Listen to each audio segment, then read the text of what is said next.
Was it a doozy? It's a doozy. It's like that kind of a doozy and not that kind of a doozy. Also, I was like doing some bullet journal stuff in between because I knew it was that kind of movie. I was working today while I was watching it, and Oh yeah. I don't know.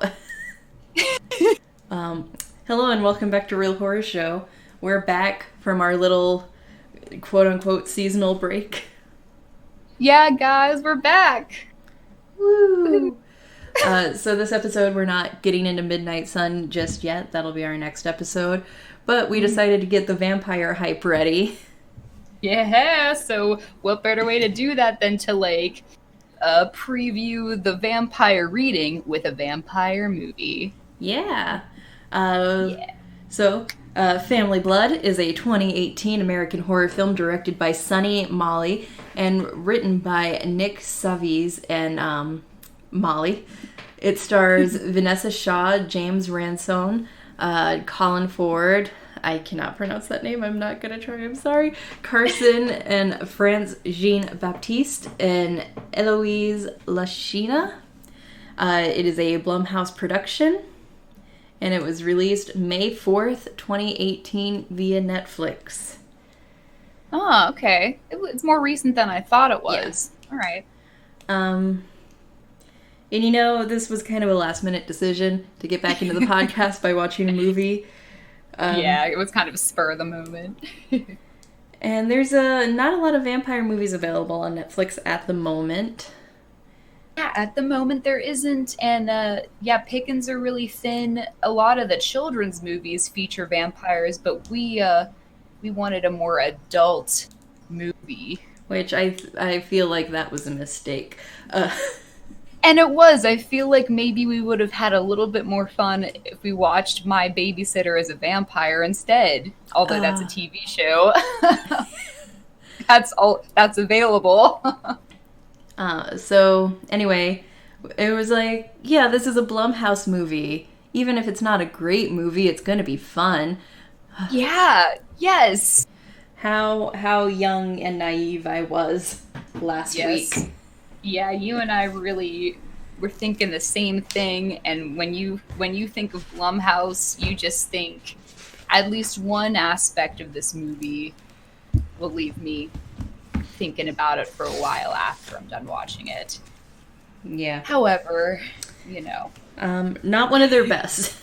That's all I'll say. I won't say it was really horrible, but it simply wasn't what I thought, and I should have known because I looked at the IMDb. I looked at all the ratings and stuff, and there weren't a whole lot of stars, if you know what I mean, rating stars. And I was like, they probably are just a bunch of haters, because Sam and I know that if there's not a lot of stars, sometimes the movie actually rules. Mm-hmm. But they were right. They were very right. The best way I could describe this movie myself is very monotone. That is an excellent way to describe this movie. Tell me if you agree with my description, which is similar to yours. It's I would say that this movie wasn't sure. Mm-hmm. Yes. I had a lot of conceptually, I like this movie because the main concept of Family Blood is the mother is a recovering addict, and then she gets turned into a vampire one night. And I like the idea of drawing parallels between drug addiction and vampirism, because yes, as we know from our seeing Twilight, when you turn into a vampire, the thirst for blood is almost impossible to quench, just like I'm sure any other addiction is. Yeah, and that's really cool that you brought up how we understand it in Twilight, because there's that one moment in Twilight where Edward actually says to Bella, you're my own personal brand of heroin. So why bring that up if there wasn't already a deep-seated theme of vampirism and drug addiction? So it's just an addiction. that is manageable, but it's an extreme one because it's the blood of humans. So the concept of that I really liked, and since Blumhouse is now manning the wheel of the Universal Dark Universe movies, I look forward to seeing what they'll eventually do with Dracula. I just hope it's not like this.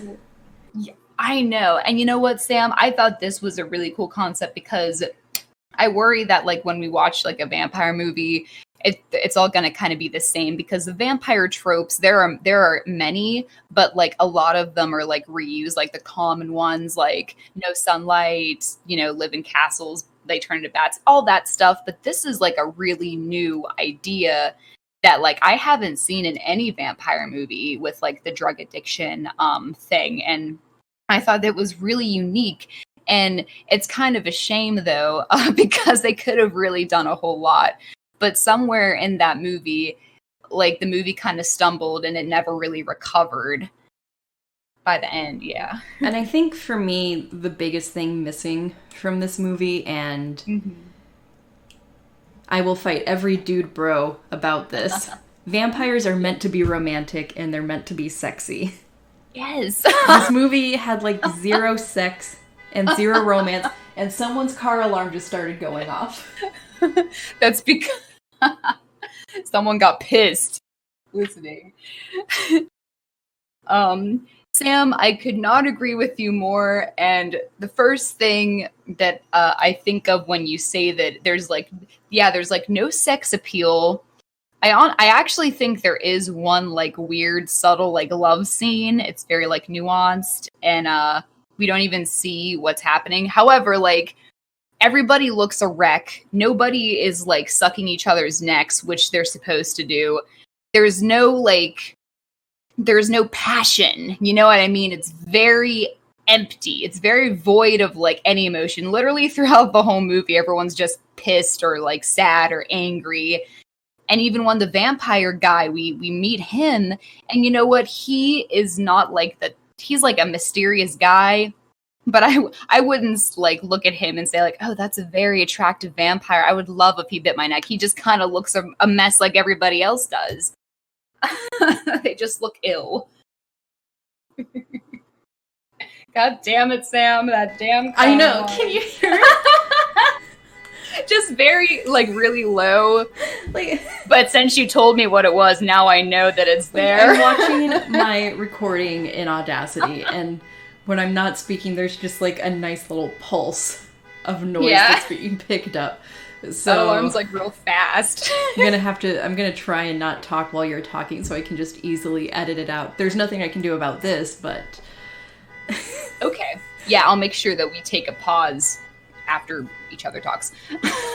Hopefully it'll just stop, or the person will fix it. But yeah, you bring up a good point. Like, the reason vampires are sexy is the way that they drink the blood and how they convert you. It's your neck, which is one of the sexy time zones. And yes, like it wasn't Twilight that started this shit. It was fucking Dracula and Carmella, even way before Dracula, because Carmella used to go into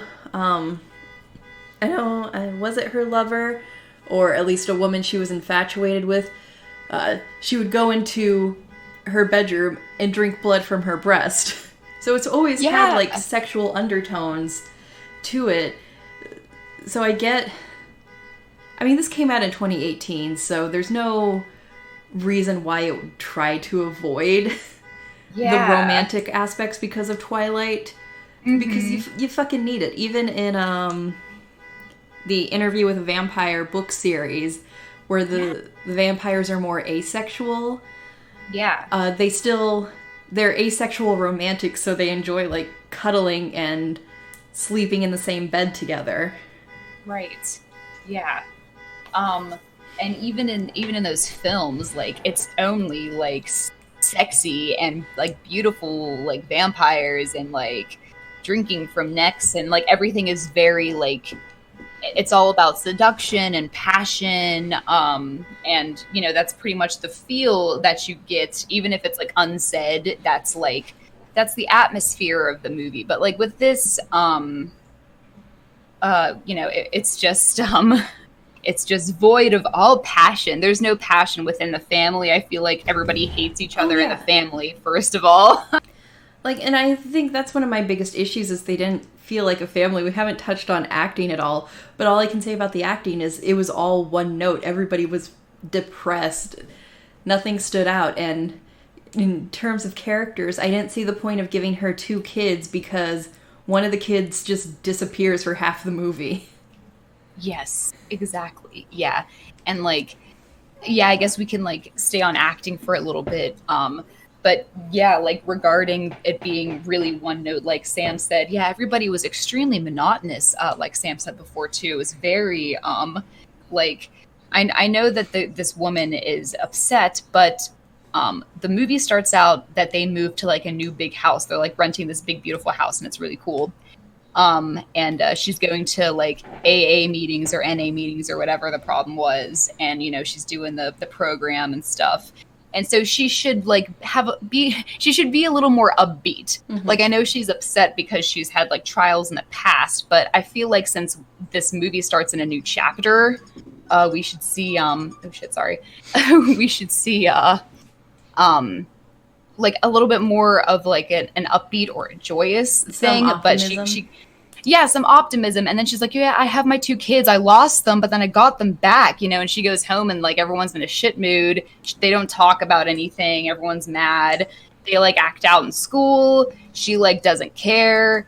All she wants to do is like, do pills again, all this shit. And like she, and it makes me like mad because I feel like she kind of doesn't care, you know, and it just kind of makes me like not like this character, this woman who we're supposed to be identifying with. So taking that, it kind of runs through the whole movie, you know? Yeah.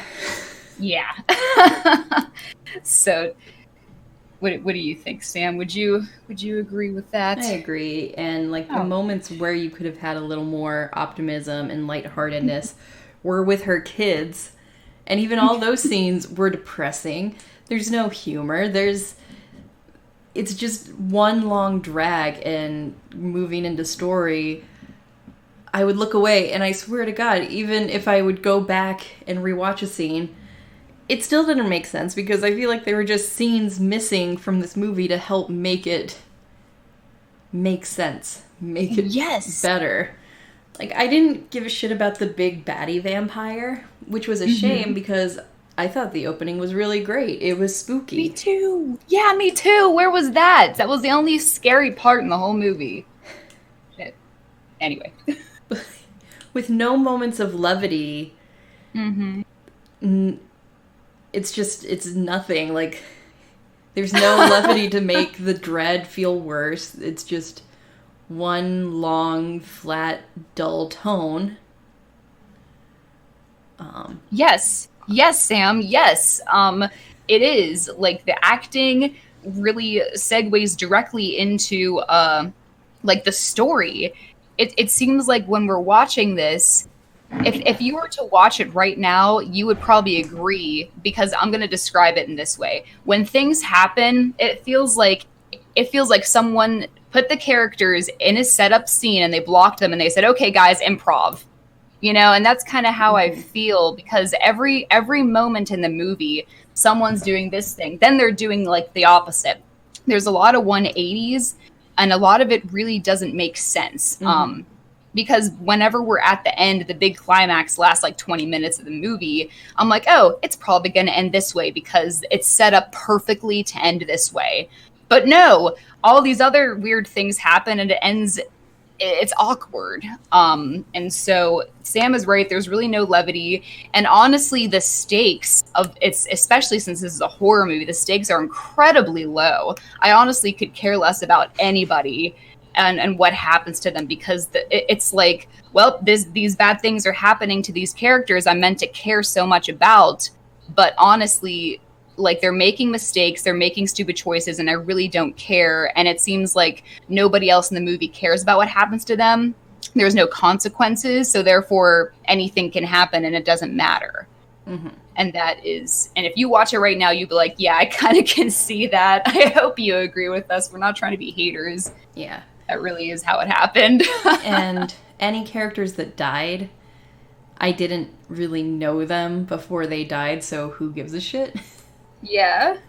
It's like, oh no, the mom just killed the son's best friend. But no, that kind of shit didn't happen. It just happened with no sense of gravitas or whatever. Yeah, absolutely. It happened like that. And then when the characters are like reacting to these things, there's like no sense of urgency either. You know what I mean? So it's like... Yeah, when the son sees the mom covered in blood for the first time, he's just kind of chill about it. He's like, did you kill anyone else? I know!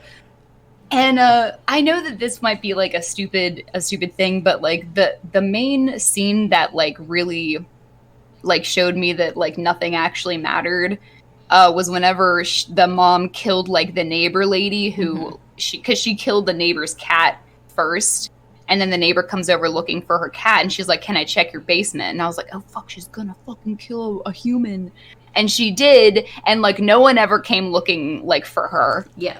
And I was like, well, I kept thinking about that. That happened like maybe halfway through the movie, and I was like, huh, no one asked where like this neighbor lady was. And the police didn't come knocking. I guess nobody cares. You know what I mean? And I think that's what kind of kills the overall message, a metaphorical message they're going for with the drug addiction is when you're addicted to drugs or alcohol or even caffeine, the people you hurt aren't strangers to you. The people you hurt the most are those closest to you. So in the beginning of the movie, wouldn't you want to attempt to establish character relationships? Like, give the kids some friends that they're really close to who are fun and charming, and give some, like, less depressing scenes, and then have the mom kill them, which then hurts her children. I don't know. It would have worked better if they actually did what other horror movies try to do and make you care about secondary characters. Yeah, absolutely. Like, we really don't get, like, any, like, exposition regarding, like, their previous life before they, like, moved and, like, she somehow, like, miraculously got her kids back and all that fun stuff. But we only really know about her past from what she says during that AA meeting when she, like, talks about herself and like what happened before. But all we know now is that the kids act out in school. They don't have any friends. And then the one son gets his one like friend who's like kind of a girlfriend. They like kiss once. And then like the daughter like honestly doesn't matter, and they just kind of ship her off to the dad, or like somehow she comes back. It's very strange. Yeah, and that was one of my notes. What was the point of giving her two kids if one of them doesn't even matter to the story? Yes, and exactly, Sam. Yeah, because we have this whole scene where they actually go drive to the dad's house, drop her off, and the son's like, "Well, I'm gonna go back." So like, I actually don't want to stay here, although I hate mom like so much. Yeah, like bye. And we don't even meet the dad, but we do see that he has like a new wife or girlfriend. Yeah. I wish we would have met him to like see what the fuck was up, but nope. Which he could have been one of the people she kills. Like, yeah, you know, exactly. But she just, and you know, okay, so let's keep going with the story. So guys, we meet the dad. Okay, but then the son comes back to the house, and then like this weird thing happens where the rest of the movie is kind of like a couple days pass, and the vampire man comes to the house, and he's like, well, she wants me to be here because I'm a vampire and I turned her. However, he turned her like for no reason. He didn't have to do that. Yeah. He could have just killed. She was almost like attacked because she was getting high after an AA meeting. And then she like passed out, and then I think the dude was gonna like rape her or something. And then he saves her by like taking the dude away, but then he's like, I'm gonna turn her into a vampire for fun, and then he like fucks up her life worse. Yeah, which the turning didn't make any sense to me because there's no sex appeal in this movie. There's not. Sam, let's talk about this for a second. I'm sorry, you guys, if you're confused about the story, that's okay, but we need to talk about this really quickly. In the beginning of the movie, the mom gets turned into a vampire. She's sitting on like a swing and she's kind of like passed out because I'm guessing the dude gave her like roofies, like something laced with a roofie, and she like passed out and he's like, yeah, I'm gonna go like reap her. And the vampire comes and he like knocks him out and puts him to the side because he's gonna eat him later. And he goes up to her and he like takes out his dentures to reveal like really disgusting teeth. Yeah, and I'm like, oh, okay. Like vampire meth teeth. Yeah, it was real nasty. And then I kind of like, at first when I saw it, I was like, wow, that's different because vampires are old, so their teeth should look old too, right? After a while, I was like, that's fucking gross. So anyway, he bites his wrist because I thought he was going to bite her neck, but then he bites his wrist and then he does the drops. And I was like, oh, so this is like, you know, True Blood. He's going to like heal her from being high. But actually doing that made her like start the process of turning into a vampire. And then she was trying to get back to her car. And then another weird thing happened where he like accosted her at her car and like broke her neck. And then, like, her head hit the thing, and then he like, licked the blood and went away. And I was like, did he just, like, kill her? And then she, like, woke up and went home. And I was like, what the f- just happened? Because he definitely snapped her neck. I was like... I mean, so Sam, can you please explain to me what the fuck happened? It was just a small snapping. It was, like, a chiropractic snapping. The only thing I can think of is that he did that to like test to make sure that she could like get healed with his blood drop, which was like one drop of blood, by the way. Risky test. Yeah, I know. It was always like, oh, I gotta make sure it worked. Did it do it? And he was like fucking break neck, and she like fell on the ground paralyzed, and like a tear came out of her eye. I was like, Jesus, she's dead already. What's gonna happen now? But alas, she doesn't die. And then later we find out that she's actually turning into a vampire because she starts having these blood cravings, and she finds that she can't drink stuff like eat food, drink coffee, take a pill. Yeah. It makes her physically sick and she vomits and stuff like that. So, which I'm just gonna say, I think the main vampire villain was very inconsequential to this movie. I agree because he let her go for days and then he came back later when it didn't really matter anymore. And then he disappeared for days again. Yeah, I know, right? And then when he was around, like, he was a real jerk and he acted like a dick and everybody got mad. And then the mom was like, oh, I'm glad you're here. And then he like, the son was like, I'm going to try to kill you in all the different ways. I'm going to stake you. And then the mom's like, don't hit my son. But then she's like, yeah, stake him. But then she gets staked and she's like, oh no, but yes, kill me. But no, I don't want to. Very strange. Yeah. That's why I picture people like, I picture the people filming this movie like, okay, guys, just improv. So whatever I say, you have to work with it. Like that improv game where it's like, okay, kill her. Blah, blah, blah. No, don't kill her. She doesn't want to die. Blah, blah. You know, I feel like they're just like fucking with the actors at that point because that's like what it was like. It was very strange. Yeah. Anyway. Which, speaking of his steak, so can you just like go to Home Depot and pick up whatever fucking steak you can find and use that?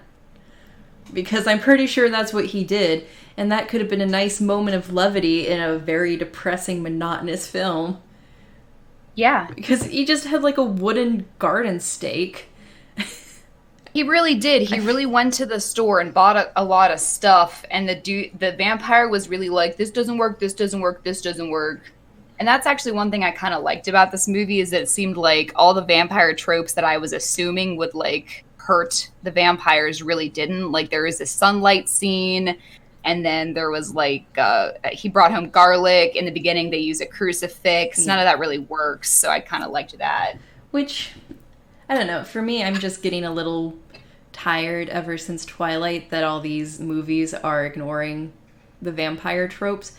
And I feel like another thing this movie could have benefited from was a character, preferably played by J.K. Simmons, who owns like a magic shop in town. Yes! And that's where the son keeps going to get ideas of how to kill his mom's new boyfriend.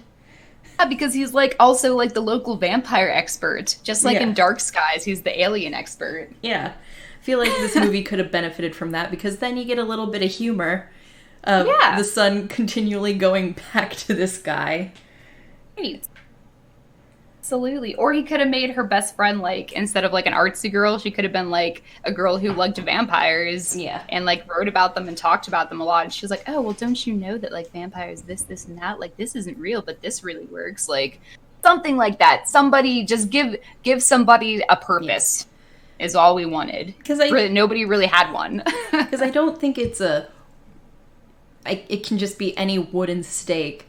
I'm going by Van Helsing 2005 rules, where it's a fancy silver stake that you need to use. It could be a fancy silver stake. And you know what, Sam? If we're going to get really specific, it can't just be any wooden stake. It has to be like a specific type of wood. Yeah.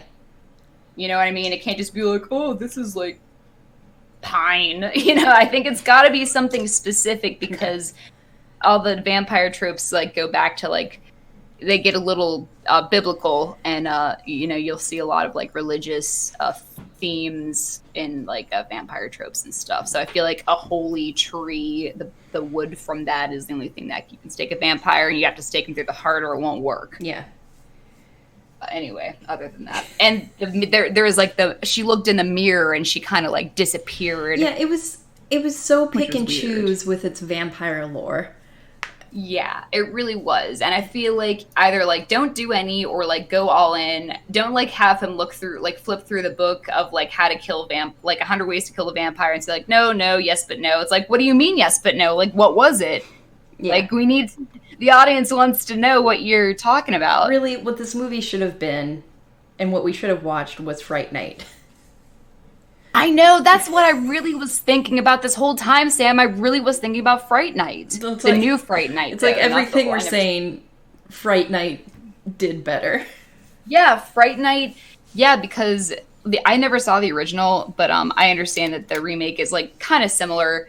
And then in the remake, which is the one I saw, it's like Colin Farrell. Mm-hmm. I mean, like he's like an attractive guy, okay? Not like this dude Christopher, who has like a baby name.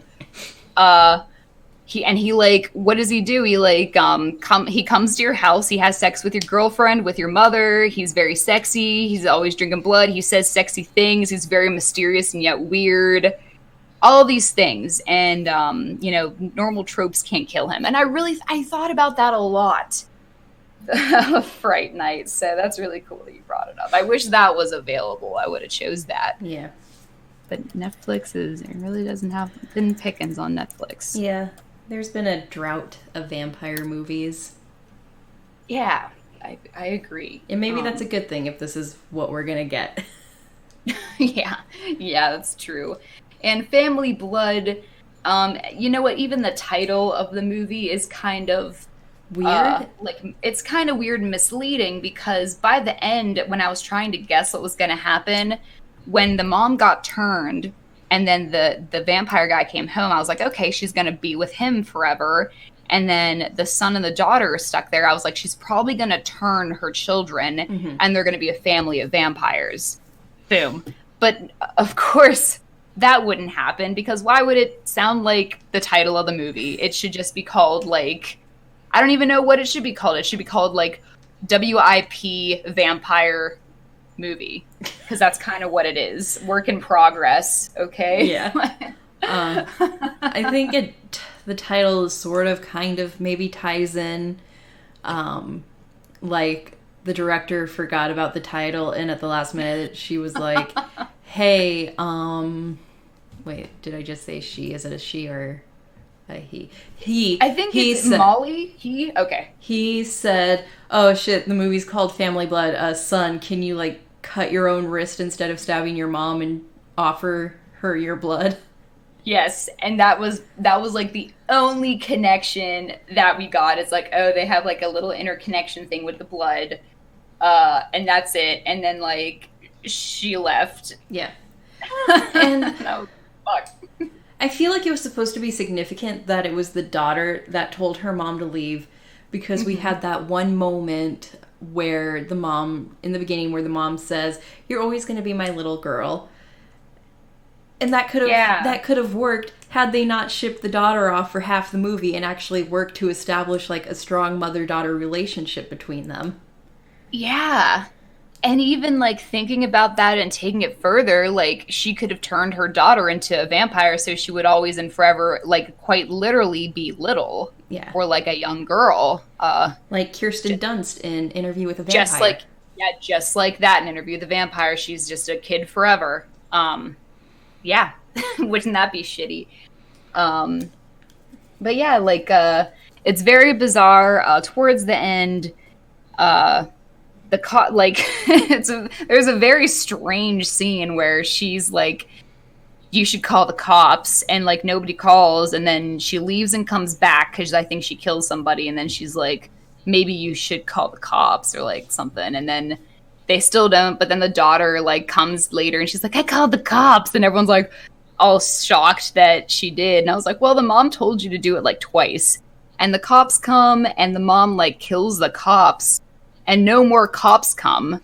And I was like, the stakes couldn't be lower right now. I mean, like, first of all, what is law enforcement going to do about a vampire? Probably really nothing.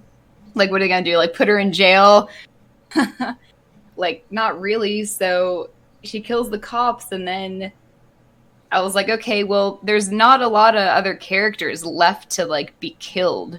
Mm-hmm. Because she kills the vampire dude. She's like, okay, close the door because I'm going to kill him because he said it was going to get easier, but it's not getting easier, so I'm going to kill him now. I mean, like, in my opinion, she should have kept him around because he kind of, like, was a little bit of a guide for her, but he also kind of, like, was pointless. But yet again, everything was kind of pointless. Yeah. I don't know. Especially the end was kind of like a little bit of a train wreck there. I really don't know. Why are the vampire's teeth so trashed, like, after that little time? Are they not brushing them? You know what? That's a great question because I thought it was passable for the dude because I was like, I don't know his age. He could be like centuries old, you know what I mean? Like 1,000 years old. But for the mom, she like at the end of the movie, she runs away, and I guess she starts a new life in a new town and has a new name. And then at the end, we see that she puts in her dentures. They wear dentures of regular people teeth to cover their gross teeth. And I was like, her teeth are gross. It's probably been a month. So I don't know why. I don't know why that it's the only deformity vampires have. Also, they have like really dark bags under their eyes, so they look sick. Other than that, I really don't know why that was a thing. They try to really put it in there to like make it all jarring, like, oh, she's a real vampire now. She's got the fucked up teeth. Yeah. But it really just made me feel gross, and yeah, I didn't care. Like, whatever. Yeah. Fucked up teeth is what like really turns me off in horror. Yeah, especially if a vampire was, like, super beautiful, and then they were like, well, I'm actually wearing dentures. Here's my real teeth. They're, like, falling out, and I'm like, oh, gross. Like, that shit just straight up makes me nauseous. Every vampire that I've ever seen in other movies, they have, like, beautiful teeth. They're perfect. Because vampires are supposed to be sexy. That's what makes them scary. Yeah, the thing about vampires is that they shouldn't have any, like, flaws like that. Yeah. So... like, you know, I don't know. They're supposed to be masters of seduction. Masters of seduction, yes. And I don't know if we talked about it yet, but if you want to quickly segue into talking about the production of the film and stuff like that, how did you feel about all the production of this film? So my biggest production note, as usual, involves the soundtrack of the movie. It was very quiet for the most part. Mm-hmm. But they had really weird musical cues that killed any creepy moments for me. Yeah, can you give me an example? I'm trying to remember what it sounded like. I don't think I was paying attention. Like the best example of it I can think of is when the mother's sitting out on the front porch shortly after being turned into a vampire. She's smoking a cigarette and she burns herself with the cigarette and she doesn't feel it.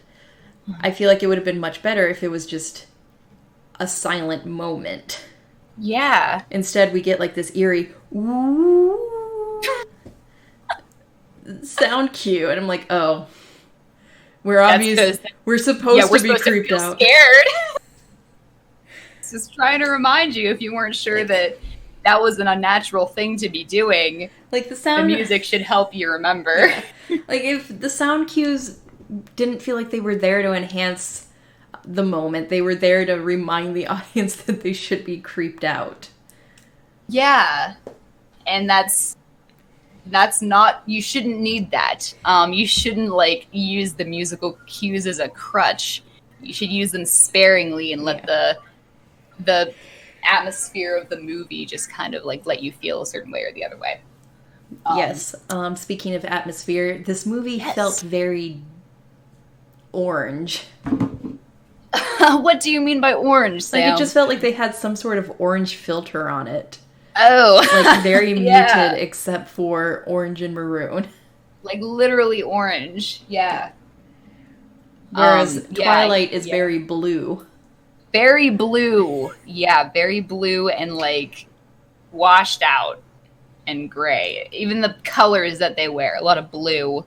But yeah, so that I agree with like how that feels like very maybe like sallow of a color, and they're like, oh well, yeah, vampires are like sickly in this movie, so maybe that makes sense. But there is another thing that I like noticed, because early on in the movie, in the beginning, it's actually kind of cool how they have like all these really neat edits set up, because they discuss they kind of discuss the kids, and they have like these really cool like cut scenes, and it's all really put together, and it's like whenever the it's like kind of showcasing like the kids at school, and it's like her discussing it in AA, and then we see cutscenes of like the kids in school like doing bad stuff. Yeah. And I was like, oh, that's really neat and like fun. I hope the whole movie utilizes really cool editing techniques such as this. So there's kind of like a little bit of a voiceover storyteller, because the mom is kind of like the narrator in the beginning, but they kind of forget that they can do fun edits after the beginning, and it's just like it's all one thing. I really don't know how many days have passed. It's very difficult to understand how time is passing after that first moment. Yeah. So that was my one like complaint about like, if you're gonna do really fun like stuff in the beginning that's gonna keep the like person watching like kind of glued to the screen, don't like stop after the first 20 minutes. Like keep it going and place it whenever you think it should go. Don't waste it and use it just once. That sucks. Yeah. But anyway, this movie just gets a big meh from me. Huge meh, but not like, it's not like bad. Like I said, like there are some parts that were redeeming. I liked some things. The actress, she's actually like kind of a bigger name actress. I've seen her in a couple things, so I was just kind of surprised that it kind of just went downhill and like didn't stop going downhill. It was really just a great big meh fest. Yeah. Oh yeah. Yep, but that's all. That's all that I have to say. Before we do the outro, let's talk about a couple of the realistic aspects that could actually really be scary in real life, because we are a real horror show. Addiction. Yeah, I was gonna say let's just go ahead and start out with the obvious here. Addiction. Meth teeth. Oh, meth teeth. The bills from the dentist when you get meth teeth. Yeah. You know what? Like, being at your job and then, like, destroying your phone at your job. Yeah. God, like, can you imagine you would, like, be in big trouble? Big trouble. Like, having your kids, like, do bad stuff at school, like, pull the fire alarm. Ugh. Punk-ass bitch. I know, right? What a punk. Have your kids draw like real freaky shit and post it all over their window. And like really disturbing images. Sometimes that can really freak you out. Yeah. Other than that, I'd say your husband not wanting to talk to your kids by saying that he travels every day, all day for work, but actually he doesn't want to deal with anybody. Pretty much it. Having a dude turn you into a vampire because he says he cares about you, but actually you're total strangers. Yeah. Please. That's like when you're dating in January and then you get engaged in July and then you get married in September. Am I right? Yeah. Same thing, dude. Jesus fucking Christ. He may say he cares about you, dude, but the only thing he wants to do is turn you into a vampire so your life is miserable as his life. Ha. Yeah. The old aha moment he's probably having. Anyway, that's pretty much it. Not too much else going on with the realistic aspects of the movie. Having your vampire mom kill your girlfriend, that sucks. Oh yeah, I meant to bring that up. I actually laughed at that. Yeah, it was very awkward because she like came at her and then she's like, well, I can save her, but like she'll be like me forever. And then he like didn't say anything. She's like, well, nobody should be like me. And so we just let her die. Okay. Like, whatever, dude. It's just like, oh no, oh good, the mom's not gonna kill his girlfriend. Oh, he just happened to have the stake pointed at his girlfriend and she just got stabbed.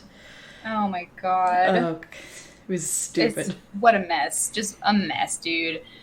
And then this weird thing where like you're constantly being told to go into the basement. Like, why you gotta go in the basement, and how did you get out of the basement? There's no way that girl fit through those little skinny bars. There's no way. Anyway, other than that, there's plenty of things Sam and I could still come up with, but we're gonna wrap it up. I've got the outro notes. Yeah. All right, dude. So, all right, let's end this podcast. Real Horror Show was created by Sam Odie and Stormy Skies and is directed by Sam Odie.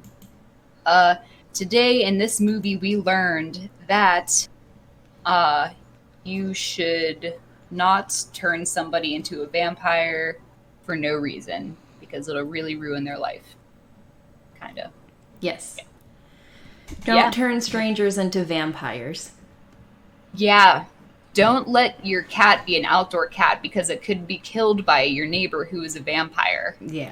Like that too. Okay. Anyway, whatever. Learned a lot. Like what you hear, you can find Real Horror Show on Spotify, TuneIn, Google Play Store, Stitcher, and iTunes. Really, really like what you hear? Follow us on Twitter at Horror Show Pod. The underscores are gone. That's right, people. The underscores are gone. We finally are like more legit than we were yesterday. Yeah. Rest in peace, underscores. I'm gonna miss saying underscore from now on. Yeah. So, big shout out. Rest in peace. Big shout out to the former other Real Horror Show podcast. I believe she's now just known as Oh the Horror at Freak Out Horror. Nice. We really appreciate you messaging us when you decided to change your podcast name. Yeah, seriously, thanks a lot. We've really wanted to be this legit since the beginning, and it's been years, and now we can finally remove those underscores and just have it be a little bit more seamless. Yeah. So awesome, thank you. Okay, yeah. If you can't remember that the underscores are gone, just search for Real Horror Show on Twitter, and you will find us. Follow us on Facebook at Real Horror Show. Like our page and share our stuff. We also have a website that all of our written reviews and podcasts can be found, which is called realhorrorshow.com. We haven't posted written reviews in a while simply because there's other things happening in our lives. We're a little bit busy. There's a global pandemic, things like that.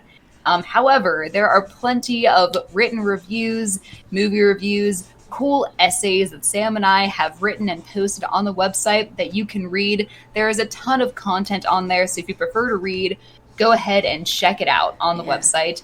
They're all doozies, so check it out. The good kind of a doozy, not like this movie. Yeah, I'm thinking yeah. I might risk it all to go see the new Candyman in October. Not because I want to rebel against COVID rules, but because I'm worried that certain negative people in the universe will use the low box office numbers to discourage movies written and directed by Black women. Mm-hmm. And so, like, it's a big, like, moment in the horror community, so I want to contribute my money to make sure, like, the box office reflects that. Absolutely. And that's like a great choice. So if you can safely go to a movie theater and they're doing well with, preparing for patrons, and the auditoriums are holding less people, they're being cleaned, you're staying 6 feet apart, and you have a mask and everything like that, and you want to do it, definitely do it for that movie, because Sam and I have really been waiting for this movie, and it's kind of unfortunate that this would happen, so it's kind of difficult for some of us to get out, but if you can get out safely, absolutely do it. Please, we don't want any excuses regarding how this movie didn't make bank at the box office. I mean, a lot aren't, and it's really tough, and it's really a shame that like kind of came like and like kind of discourage like people to go out and see stuff. And I'll be going probably on a Thursday at 10 o'clock at night, so nobody will be there anyway, man. Arguably the safest time to go see a movie. That's just how I've always done it, and maybe I'll do a little write-up for the website, because that was my plan since I had started doing that with the Regal unlimited membership. I think right before everything shut down, I said, hey, since I'm seeing these movies on opening night, maybe I'll start writing little blurbs for the website. Yeah, that was literally our plan. And then in March, Sam and I suddenly got quarantined and were sent home and everything closed. I'm pretty sure I said that after David and I had seen Invisible Man, and that's the last movie I saw in theaters. Ah, seriously? That's really cool. Last movie that you've seen in theaters. All right, awesome. All right, well, cool. I look forward to that. And guys, stay tuned for the possible write-up on the new Candyman movie. Yeah. All right, moving on. Do you want to interact with us? Do you want to make sure we're real humans, not space vampires? Comment on our website or email us at realhorrorshowpodcast@gmail.com. Want to argue with us about something, or think you have a really great horror movie review that you're dying to share with two random strangers from the internet? Submissions are open and always will be for movie reviews. So check out the submit page on our website and follow the rubric before sending us anything. If it's not done according to the rubric, it will be disregarded. Sorry, not sorry. All right, let's see. Submissions are open for our yearly anthology called the October Monologues. Once again, these submissions will never close. Check out the submission guidelines on our website and send us your creepy shit, all right? Spooky season is upon us, you guys, and if you have some creepy stuff under your sleeve, we would love to definitely have a look at that. Just if you're wondering what kind of content we're looking for, definitely go to our website and look at that submission page. It'll tell you everything you need to know. All right, we love horror, and if you're listening, we do too. Please help us keep our project going by visiting our support page on our website, where you can make a one-time donation via PayPal. We also have an Amazon wish list. If you feel like buying us something tangible will help convey your love more than a monetary donation would. Also, buy us a coffee. It's a button that you can click that will pay us the amount you would need to buy us a coffee. A little bit goes a long way, and you can find this button on our website. Sometimes we can't help out artists monetarily, and that's okay. By simply liking, sharing, retweeting, and even giving us an awesome review will help us out tremendously. Any other pertinent news, Sam? Donate to my movie's GoFundMe. Yes, absolutely. For only $10, we will give you a special thanks in the credits of the movie. And it doesn't even have to be your name. When I email you, just tell me what you want in the credits of the movie. Unless it's racist, in which case, please don't. Yeah, nothing racist or explicit. I'll respond with a try again smiley face. Try again, another $10, and we'll get there. Yeah, I'm really leaning towards that $50 because I want the movie too.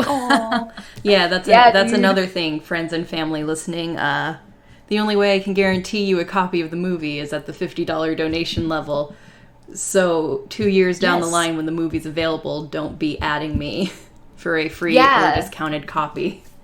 And also, when you donate $50, it's not just that movie that you get. You still also get the humblest of things, and you also get your name in the credits too. And if I'm correct. And I believe a T-shirt. And a T-shirt. Oh wow! Yeah. Right now, it's spoiler alert. It just says movie merch. Cough up the money, you guys. Like, that sounds awesome. So, and I had to argue really hard to get those tiers at a reasonable price. Yeah, and these tiers are excellent. So, guys, if you follow us on Facebook or Instagram or Twitter, Sam, every once in a while, she will repost all about the indie movie that's in production based on a screenplay that Sam wrote, a play that Sam wrote, and it's currently becoming an indie movie, you guys. So if you want to donate to the cause, definitely do so. I'm leaning towards that $50 myself. Anyway, I think that's all I have. That's all. No news on my end. Everything is fine. Everything is going well. Yeah. Our outro song is called Creepy Doll by Jonathan Colton. And thank you, fuck off, and have a swell evening. And this is Real Horror Show signing off.